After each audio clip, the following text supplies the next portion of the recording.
Hey, what's that? Do you have a scarf on? Paper scarf boy. Paper scarf boy. Yes, I don't have any treats. Paper scarf boy. It's ridiculous. Little waggers. Paper scarf boy. Paper scarf boy.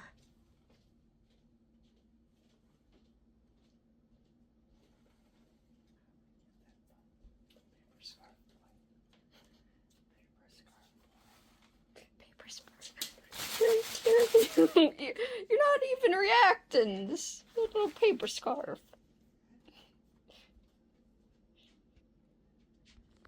Paper scarf. Paper scarf. Yes. He's like, no. Oh my. Oh my god. You're crazy. Oh my.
See how cute? So cute.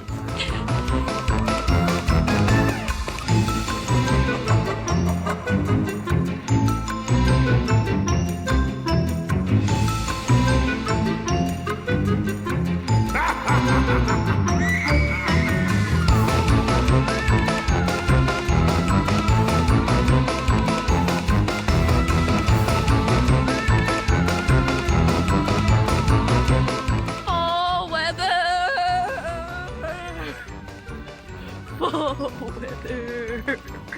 Yes. It's actually kind of cold. Hello. I am Kelsey of Slime and Slashes. You're here at my channel watching this vlog. Thank you so much for being here. This is my first check-in for week 4, which is atrocious because it is Wednesday, I will tell you. I am wearing the clothes I wore to check in for my last clip, for my last week 3 vlog, and that is because I'm filming them back to back because I'm so bad at checking in. But I hope you guys are doing well. I did finish a book so far for week 4, so let me show ya. Dun dun dun dun dun dun dun! I finished Small Spaces by Katherine Arden. I am so glad to have finally got to this. I'm pretty picky with middle grade. This was a 5-star. Characters were lovable, the adventure was fun, and there were some spooky moments. So, well done. Really loved this. Not gonna really describe what it's about. Lots of people have talked about this book before, so I'm sorry if you want a rundown of what it's about, but if you're interested, I do hope you look it up because I really had a great time. I used audio to listen to as I read along physically with the book, and that was the perfect way to experience it. And I'm also in the middle of a couple of reads. I started The Wicked, and I'm using that to match my tarot card that I picked. So I finally landed on a space on my board which said to use a tarot card to pick my next read or watch. And then I pulled the card The Trickster, which has a picture of Pennywise on it, and it is perfect because I'm feeling some It vibes from The Wicked by James Newman. And it's also a Monster Squad rec from my Monster Squad peep, Coral, over at the channel Pretty in Paper Cuts. I love her. If you have not checked out her channel, please subscribe. She is fantastic. She is so funny, and I just love her sense of humor, and I love her hair. She's got the best style. I also started a new diamond painting. I love how it looks so far. So these are basically just, sorry for the light reflection, but these are pumpkins. Like there's a mummy pumpkin, a witch pumpkin, a Dracula pumpkin, and a Franken pumpkin, and I'm in love. I think it's looking really good with the diamonds so far, so I'm really excited to see how this turns out once it's done.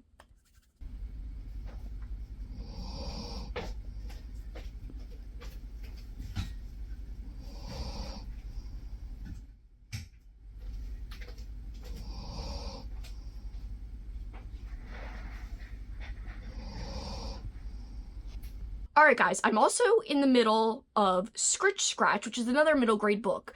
Sadly, I hate to report this, I think I'm in the minority because everyone but me loves this freaking book. So far, 75% in, I'm not loving it, and I think it's the audiobook's fault. So the narrator in the audiobook sounds like she's constantly about to cry, constantly very trembly and scared, and our main character is very scared of this haunting situation that she's experiencing. But she's also very embarrassed of what her dad does for a living, which is give ghost tours, and it's just so hard for me to relate to that. And I just feel like she's being so harsh on her dad, and so I find it really hard to relate to her as a main character. So because of that, I'm feeling like it's gonna be a 3 or 3.5, and I feel bad because maybe it wouldn't be so bad if I wasn't listening to the audio with the exaggerated, scared, shaky voice, and it also sounds shaky and scared and embarrassed when she talks about her parents, especially her dad. So I don't know. I'm so sorry to report that I am not loving it like everyone else is seeming to or has seemed to, so I'm so sorry. I feel bad when I don't agree with the majority, but I can't lie, and it is what it is. But I'm still glad I'm reading it, and I'm actually listening to it on audio mainly. I don't have a physical copy, or maybe I would just read it because the audiobook's bothering me so much. But I've been listening and diamond painting, so I do not regret listening to it because it's helping me get through my diamond painting, and I have wanted to read it for a long time, and I still will read more from the author. I just think this main character of this particular story maybe just doesn't jive with me, and that is okay. So I will say, besides that, do I have anything else going? My big book that I would like to finish is The Wicked for this week, so we will see.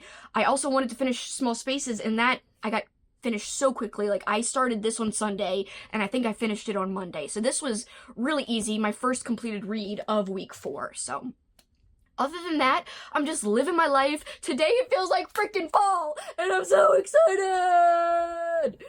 I went outside and I was like, it's fall! In fact, you'll see that clip where I was like spinning around and like, it's fall! I'm wearing a freaking sweatshirt, the first sweatshirt I'm actually wearing, I think, all month long, and also all season long, because, you know, I started Halloween-a-thon in late September on the first day of fall. So yeah. This is the first time I'm actually comfortable in a long sleeve shirt. I even have long pants on. Not that you want to see my pants, but I will show you my sock. I don't think you want to see that either, but they're thematic. So I really should be filming my socks because I've been wearing thematic socks every single freaking day since September 22nd, maybe even a little before.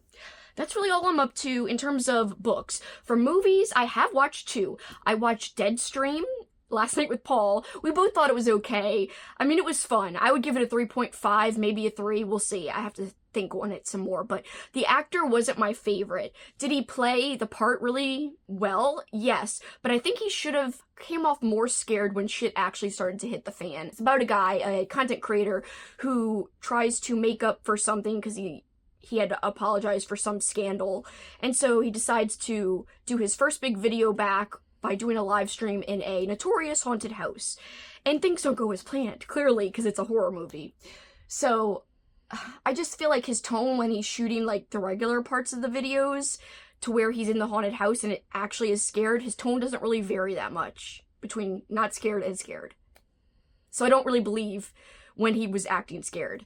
That was my big criticism. Was it corny? Yes, but it was still fun. So, like I said, 3 or 3.5, we will see. I will think on it some more. Also, Amy did another watch party. My friend Amy over at Amy Noel Reads. Thank you so much, Amy, for doing so many watch parties this month. I love you. Not only this month, but throughout the whole readathon, which started in September, as I said. You are the best. I appreciate you so much. Guys, please follow Amy's channel. Also, she's on Instagram. I will link that below, too. Alright, so, she played... I can't say it probably, but please excuse this pronunciation, Gonjiam Haunted Asylum. And that was also a found footage style film, just like Deadstream. So they were doing a live stream as well, very similar movies, and I watched them both on the same day, so I think it's kind of funny. So I really liked that one when the creep factor really started to hit. It really hit, like it hit it out of the park. So I really liked it. It did take a little bit to get into the spooky stuff, but once it did, I really had a good time. I would say probably a 3.5 for that one, maybe a 4.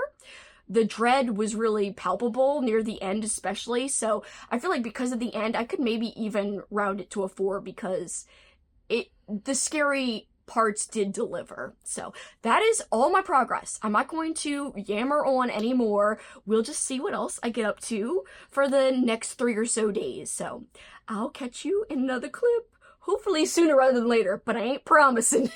Bye.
am checking in to end week 4.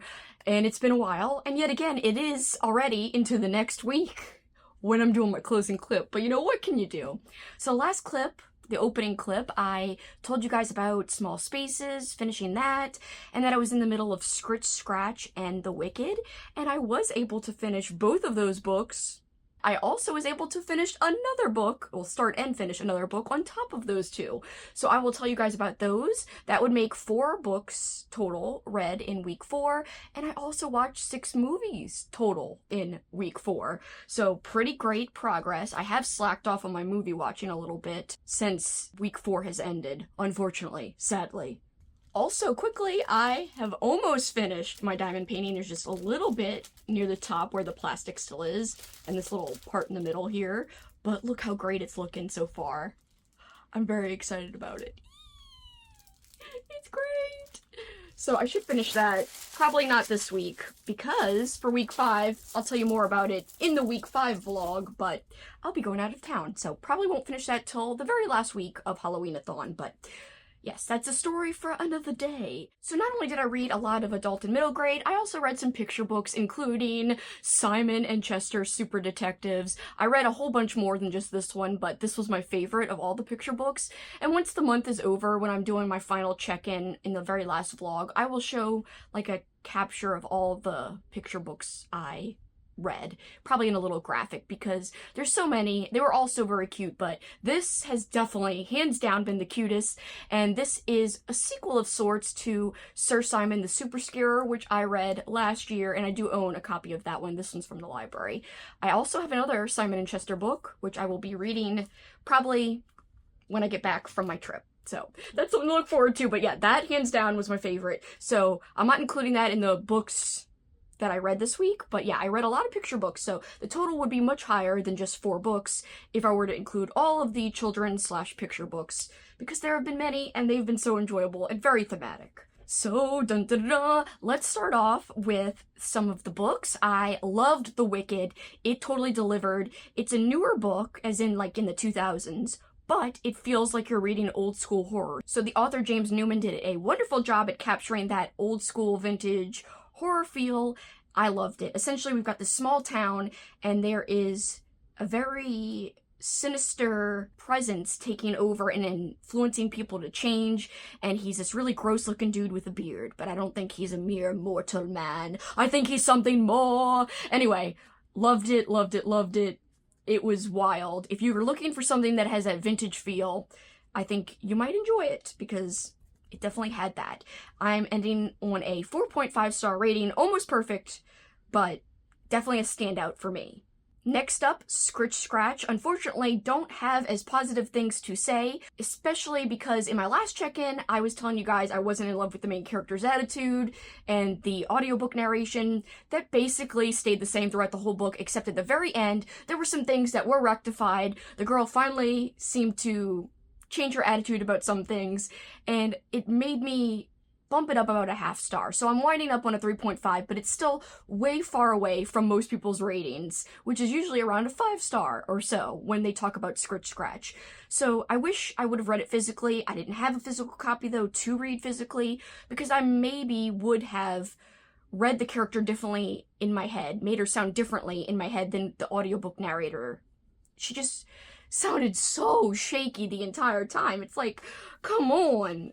Anyway, I can understand being scared. It was just the way the voice was just irked me, along with how annoyed this main character was with her parents. She wasn't annoyed, more embarrassed, but anyway, a 3.5 star. I still highly recommend you trying it out for yourself, because you may feel differently in the end than me. And last but not least, I was able to start and finish a cute, cozy mystery, Steeped to Death. It's a first book in a series, and I'm definitely going to continue. It's super cute. Not as cute as In the Company of Witches, which I gave 5 stars earlier this month, but still cute. Still had a cat involved, which I loved, and the characters were good, but not as good as In the Company of Witches, and that's why it wasn't rated higher. I would give it about a 4. I just didn't think, anything was super stand out about it in terms of character development, but it was still cozy and it was still a fun time. I did want more Halloween atmosphere. It still fit the bill for what I was looking for the most part, so 4 stars. So the movies, like I said, 6 total. Let's go into the 4 that I have not talked about yet. I already talked about the first 2 I watched, and then I also watched The Lords of Salem, which I watched with Paul. He did not love it. This is a movie directed by Rob Zombie. I also was kind of left underwhelmed. However, when I started to do some research about it after the fact, I started to appreciate it more. Like how you can tell that there's some definitely Italian horror influences in the style of the movie, which I could totally tell once I read that. I was like, oh yeah, if he was going for that, he definitely had that vibe, because sometimes Italian horror, it's more about the aesthetics than the plot or anything substantial in terms of story. So the aesthetics were amazing, but the plot was kind of slow, meandering, and it left you having to analyze what you think could have happened, or what everything meant, or why things were happening. You don't get a lot of answers. Still enjoyed it though. So I would say about a 3.5, but after reading stuff, maybe a 4. I would have to rewatch it again, but I heard that there's a novelization, and the novelization goes into more depth, and Rob Zombie also had a hand in writing the novelization, so I'm gonna check out the novelization, which might actually lead me to appreciate the movie more. I just was left wanting a little more story-wise. However, the aesthetics were beautiful. There is no arguing about that at all. So yeah, I was conflicted about that at first, but appreciated it more after the fact. Then I rewatched Phantasm II as a watch party. I had so much fun. That was a ball. It's definitely zany, kind of corny, but that's why I love it. So still had a great time with that. Another rewatch that I showed as a watch party was the Halloween Tree, which I believe is Cameron's, or one of Cameron's movie recs, and it was so heartfelt. I loved rewatching it. It still holds up. I love the narration. Ray Bradbury actually does some narrating in the animated movie. And of course, he wrote the book that the movie is based on, so it's perfect. And yeah, that was enjoyable. But my favorite watch of the week would have to be City of the Living Dead. And that is a movie directed by Lucio Fulci. It had a scene where a girl is throwing something up, and I almost threw up myself because it was so gross. Great gore, great effects, like practical effects. And I think it has become my favorite Fulci movie that I've seen thus far. There's still more that I need to watch from him, but so far out of all the movies I've seen, which definitely have been 4 or 5 or 6, this one's my favorite. I do still love The Beyond a lot, but this movie was great. It had a clear plot. The only thing I was confused a little bit about was the ending. I think I'm going to settle on a 4.5 star. I think it's my favorite watch of not only the week, but the month so far, in terms of the new watch that I hadn't yet seen. So yeah, super successful with that watch, very excited. So overall, week 4 has been a blast, has been a success, and I want to know if you guys have read any of the books that I read, watched any of the movies that I talked about in this vlog, and let me know down below, even if you don't agree with my rating of said book or movie. I don't care. I like to hear you guys' thoughts. And if you just want to say that you were here, let's leave a zombie emoji, if there is one, I think, for City of the Living Dead, or you can leave a ghost emoji for Simon and Chester. Simon is the ghost, and he's my favorite. He's so freaking cute. He makes his own, like, pair of pants in this, so you can pretend he has legs, and it's the cutest thing I've ever seen. Yes! Alright guys, but for this time, truly, that is it for me. Thank you so much for watching. Till next time, you know what you can do. Keep on killing it.